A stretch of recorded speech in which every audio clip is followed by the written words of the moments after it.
Oui, l'idée générale est que chaque médecin doit prendre en charge le maintien de ses compétences, le développement de ses compétences, l'adaptation à ces nouvelles conditions de pratique, en prenant en charge la documentation des efforts qu'il fait, par opposition à un modèle plus traditionnel où il y avait des congrès. Si on était inscrit au début, on avait des crédits de formation.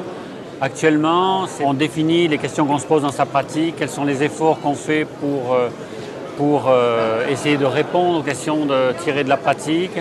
On peut obtenir des crédits de façon extrêmement différente, comme moi je fais de la recherche.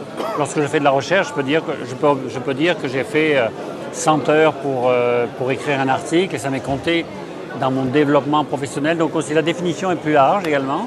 Il y a une plus grande liberté à chaque personne et le système d'évaluation est peut-être moins policier. On décrit ce qu'on fait sur des sites internet appartenant au collège. Par exemple, moi je suis un médecin spécialiste, c'est le Collège Royal. Et on choisit dans quelle rubrique on veut placer nos activités de formation continue. Et le seul contrôle qu'il y ait, c'est que de temps en temps, il y a un tirage au sort et ils regardent les dossiers des personnes. Et s'ils trouvent qu'il y a une insuffisance ou qu'il y a un doute sur la documentation, ils peuvent venir vous interviewer, vous demander des précisions.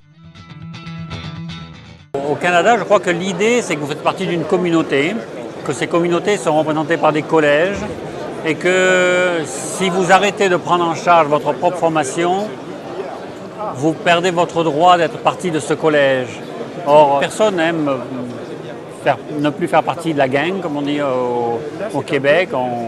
On s'adapte aux exigences du groupe. Donc, je pense que c'est moins coercitif et ça fonctionne bien. Je ne crois pas qu'il y ait moins de personnes dans les congrès, mais je pense que chacun choisit les activités de formation continue qui correspondent à sa façon d'apprendre. Moi, par exemple, je ne suis pas très bon à écouter dans un amphithéâtre. Par contre, quand je travaille sur quelque chose, j'apprends. Oui, parce que je crois que ça rentre ça rentre dans des tendances où on fait confiance à l'individu, on lui demande d'observer, de déterminer ce qu'il a besoin d'apprendre. Non, je ne vois pas pourquoi ça ne serait pas. Tout est dans les modalités. Hein.